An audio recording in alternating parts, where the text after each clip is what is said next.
विधानसभा के चुनावी मंच पर एक बार फिर से पवन सिंह धमाल मचाने पहुंच रहे हैं। नमस्कार, मैं हूं अभिजीत, आप हैं न्यूज 4 नेशन पर। बिहार में विधानसभा चुनाव होने हैं और बिहार विधानसभा चुनाव को लेकर लगातार बिहार के तमाम सियासी दल चुनावी प्रचार प्रसार कर रहे हैं और ऐसे में नेता और उम्मीदवार जो हैं वो अपने क्षेत्र में जाकर प्रचार प्रसार कर रहे हैं। और देखिए, एक बार फिर से भोजपुरी के सुपरस्टार पावर स्टार कहे जाने वाले पवन सिंह अब बिहार के सियासी मंच पर धमाल मचाने आ रहे हैं। ऐसा हम क्यों कह रहे हैं? क्योंकि बिहार में विधानसभा चुनाव होने हैं और बिहार विधानसभा चुनाव से पहले पवन सिंह बीजेपी के हनुमान बनते दिख रहे हैं। क्योंकि बीते दिन देखिए किस तरीके से बीजेपी के एक बड़े नेता के साथ पवन सिंह की तस्वीरें निकल कर आती है। कहा जाता है कि पवन सिंह बीजेपी के इस नेता से मुलाकात करने के बाद वो बीजेपी ज्वाइन कर सकते हैं। दरअसल 2024 लोकसभा चुनाव के दौरान पवन सिंह बीजेपी से बगावत कर काराकाट से निर्दलीय चुनाव लड़ा और जिसका नुकसान एनडीए को हुआ। आपको बता दें, एनडीए के उम्मीदवार राष्ट्रीय लोक मोर्चा के अध्यक्ष उपेंद्र कुशवाहा के खिलाफ उपेंद्र सिंह ने निर्दलीय नामांकन दर्ज किया और जिसका असर जो है मगध और शाहबाद के कई क्षेत्रों पर पड़ा।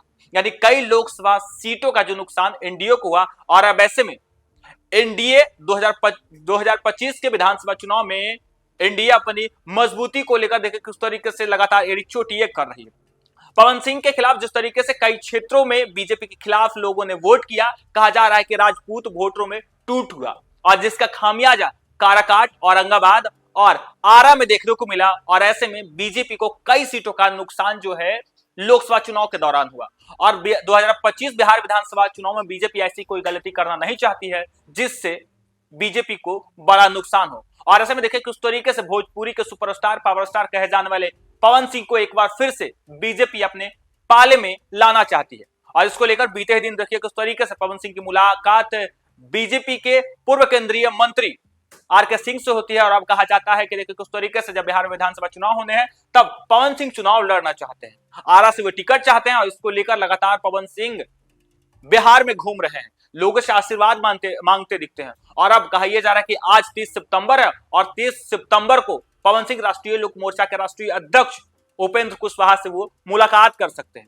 यानी 2024 लोकसभा चुनाव के दौरान जिसे पवन सिंह ने हराया, जिसके प्रतिद्वंदी पवन सिंह रहे, आज उन्हीं से उनकी मुलाकात हो रही है। कहा जा रहा है कि 2024 लोकसभा चुनाव के दौरान जब पवन सिंह ने काराकाट से निर्दलीय पर्चा भरा, उसका खामियाजा एनडीए को भुगतना पड़ा। यानी एनडीए उम्मीदवार उपेंद्र कुशवाहा को करारी हार मिली और महागठबंधन के उम्मीदवार जीत गए।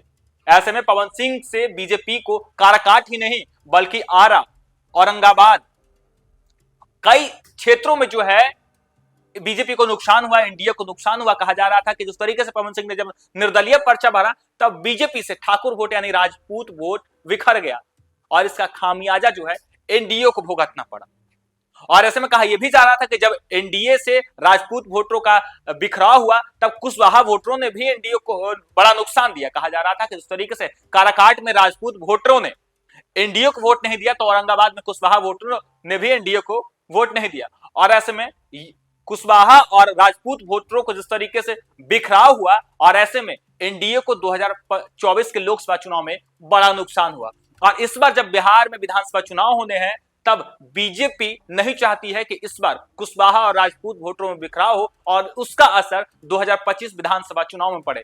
यानी 2025 के विधानसभा चुनाव में बीजेपी चाहती है कि इस बार एनडीए की मजबूती से सरकार बने, एनडीए अधिक से अधिक सीट जीते और इसके लिए कोई भी कसर बीजेपी छोड़ना नहीं चाहती है। और देखिए किस तरीके से बीते दिन अमित शाह बिहार पहुंचते हैं, बिहार में लगातार लोगों से बातचीत करते हैं। कहा जाता है कि शाहबाद और मगध के क्षेत्रों में जिस का नुकसान पवन सिंह के कारण हुआ, यानी जिस पवन सिंह के कारण शाहबाद और मगध के क्षेत्रों में बीजेपी को बड़ा नुकसान हुआ, उस डैमेज कंट्रोल को ठीक करने के लिए अमित शाह ने खुद जिम्मेवारी ली। और अमित शाह जैसे ही पटना पहुंचते हैं सबसे पहले शाहबाद और मगध के तमाम बड़े नेताओं के साथ मुलाकात करते हैं, बातचीत करते हैं।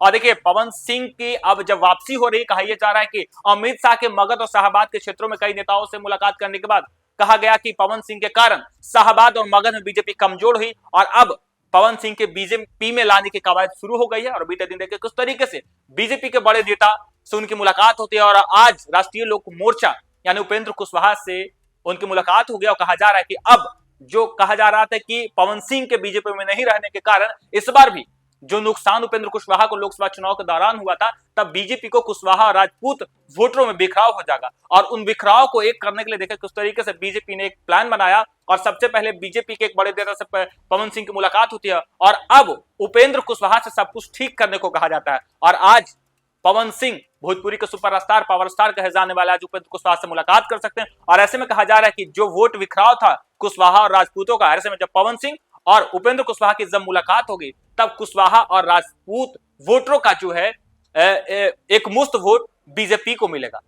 कुशवाहा के बड़े नेता कहे जाते हैं उपेंद्र कुशवाहा। ऐसे में जिस तरीके से लोकसभा चुनाव के दौरान कुशवाहा वोटरों ने बीजेपी को दरकिनार किया, क्योंकि राजपूत वोटरों का बिखराव हुआ जब पवन सिंह ने काराकाट से नामांकन किया। और ऐसे में बीजेपी अब कुशवाहा और राजपूत वोटरों को एकजुट करने के लिए पवन सिंह और राष्ट्रीय लोक मोर्चा के राष्ट्रीय अध्यक्ष राज्यसभा सांसद उपेंद्र कुशवाहा से मुलाकात होगी। कहा जा रहा है कि आज 10 बजे के करीब दिल्ली में पवन सिंह उपेंद्र कुशवाहा से मुलाकात करेंगे और इसके बाद कहा जा रहा है कि फिर से पवन सिंह बीजेपी ज्वाइन कर सकते हैं, आरा से वो चुनाव लड़ सकते हैं। उनकी पत्नी भी चुनाव लड़ने के लिए देखिए किस तरीके से लगातार क्षेत्र में भ्रमण कर रहे हैं। ऐसे में कहा जा रहा है कि सब कुछ ठीक रहा तो पवन सिंह बिहार विधानसभा चुनाव में एक बार फिर से ताल ठोक सकते हैं, आरा से वो चुनाव लड़ेंगे। क्योंकि आरा में बीते दिन है उनकी मुलाकात बीजेपी के पूर्व केंद्रीय मंत्री आरके सिंह से मुलाकात होती है। आरके सिंह का आरा में प्रभाव है, आरा से सांसद रह चुके हैं, केंद्रीय मंत्री रहे हैं। और ऐसे में इस बार पवन सिंह बिहार विधानसभा चुनाव 2025 में आरा से वे विधानसभा का चुनाव लड़ सकते हैं। और इससे पहले देखिए किस तरीके से पवन सिंह की लगातार बीजेपी के नेताओं से मुलाकात हो रही है, एनडीए के तमाम बड़े नेताओं से मुलाकात हो रही है। और आज करीब 10 बजे के करीब जो है पवन सिंह दिल्ली में राष्ट्रीय लोक मोर्चा के राष्ट्रीय अध्यक्ष राज्यसभा सांसद उपेंद्र कुशवाहा से मुलाकात करेंगे। और इसके बाद कहा जा रहा है कि बिहार की राजनीति में एनडीए को बड़ा फायदा हो सकता है। हालांकि इस खबर पर आपकी क्या राय है, कमेंट बॉक्स में जरूर बताएं। फिलहाल के लिए देखते रहिए न्यूज़4नेशन।